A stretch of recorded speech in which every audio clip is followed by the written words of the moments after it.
What's up, guys? Migz here at Audrain's Newport Concourse and Motor Week, and I'm with John Schommer. Yes, that's me. John, thank you so much for spending time with us today and telling us about your fascinating car. You're going to walk us through and show us some of the best pieces?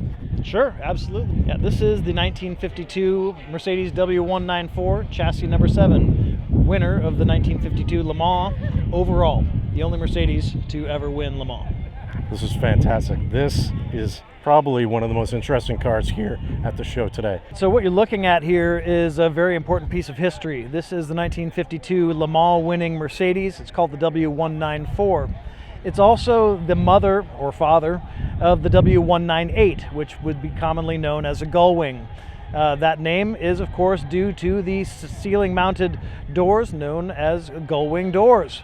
Those were invented or engineered not just to look cool, but because of the space frame chassis that this car is built around. It's a triangulated chassis designed by Rudolf Uhlenhaut. You might know his name because he designed a car that was recently sold for $142 million. Now this car is not worth that much, perhaps, but you put any two people in the room and who knows what this car is actually worth. But its moment in history was in 1952, winning the Le Mans race amongst a field of 4 other Mercedes. It beat the Ferraris of the era, it beat the Jaguars of the era, it beat Peter Levay, who later crashed in 1955, who almost ran the 52 Le Mans in the entire 24 hours. He, of course, broke down in the 23rd hour of the race, and the Mercedes fell into the lead at the appropriate time. So the story of the tortoise and the hare really does apply when you're talking about the W194. This car is slippery, this car is reliable, this car is comfortable. It's pretty fast, but it's not as fast as the Ferraris of the era, which were much faster and had a significant lead during the course of the race. But due to the reliability of the car and the lack of reliability in its competitors, this car did fall into the lead in the 23rd hour and go on to win that race, which you might turn into a further bit of history that perhaps saved Mercedes from financial ruin. In 1952, post-war, Mercedes factories were in ruin, their bank accounts were in ruin, and the reputation of the brand was in ruin. So coming racing in 1952 was a tremendous endeavor for the company to regain, well, the respect of the world and the respect of the racing world, which then, of course, leads to the saying of, win on Sunday, buy on Monday, which, of course, Mercedes owners began to do later as this car contributed to the development of the 300 SL Gullwing. Max Hoffman, notable importer, made the case to Mercedes that Americans would buy a production car that looked like this. And they went on to build that Gullwing car and sell many thousands of them, and it actually saved the company from financial ruin. So this is the car that is at the forefront of that, or maybe inspired all of that. Now, underneath the hood is just a simple 6-cylinder inline engine. It makes about 160 horsepower, maybe 180 with a high tune on it. However, for the race, it was detuned for reliability, and that motor was just taken out of a 300S model Mercedes sold at the time, and plopped in here at a 50-degree angle to fit underneath that low nose, and all that lightness added up to making a very competitive car. Looking in the car, another guest of the Concourse today noted how many gauges it has. As a lot of race cars of this era were very simplistic, but you can see there's a lot of information conveyed there. You got your fuel level, you've got oil pressure, you've got temperature and oil pressure and oil temperature, as well as a tach and a speedometer, as well as a lap meter in the middle. So this car gave a lot of information to the drivers, which contributed to the reliability of it. The steering wheel is removable. That's a W194 specific steering wheel. Right now there's one that's for sale through one of the big auction houses that'll probably go for $10,000 to $15,000 alone for just the steering wheel. If you look at the plaid interior, all the race cars had a plaid interior. Each car had a theme. This car's theme was blue. There's also a green-themed car and a red-themed car. And at one point during the racing season of 1952, they had a red car, a green car, and a silver car.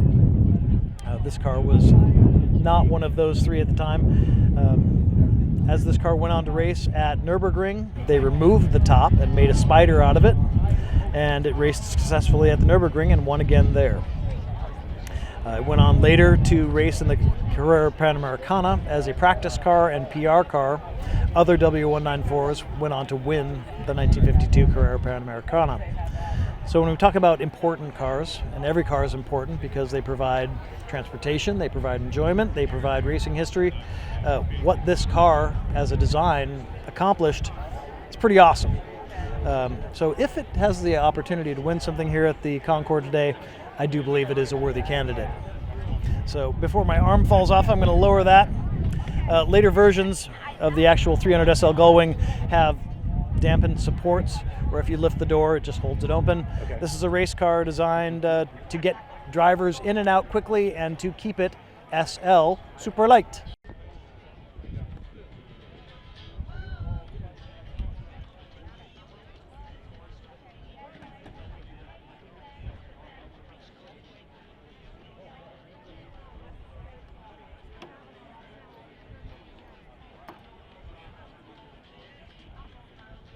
Very complex tool here.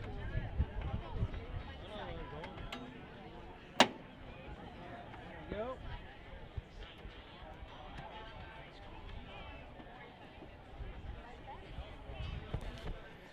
So what we've got here is failure to communicate. No. What we've got here is a very simple 6-cylinder inline motor, 3 Solex carburetors. However, what makes this unique compared to the 300S of its time is that this motor is canted over at 50 degrees. And it also has dry sump lubrication. So obviously a racing car needs great oil lubrication, and a standard sump was not good enough. Later evolutions, well, the Gullwing itself had what is called Einspritzmotor, which is a fuel-injected motor. So this is the early version, carburetors versus fuel injection, which is an evolution.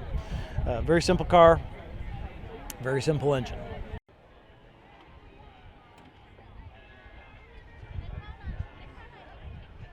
And just another kind of fascinating point of this is kind of the bulbous rear end, and I'm not Sir Mix-a-Lot, but he was right.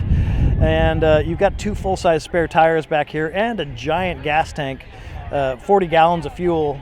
This is an endurance racing car, so they need a lot of fuel capacity. The unfortunate part of that is you've got a swing axle rear end. So as you put a lot of weight on that, it tends to change the handling of the car quite a bit, and it can be detrimental under certain cornering conditions.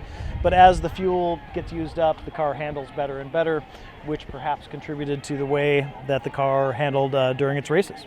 Look up at the top here, we've got a little wing. Well, no, it's not actually a wing. That's ventilation.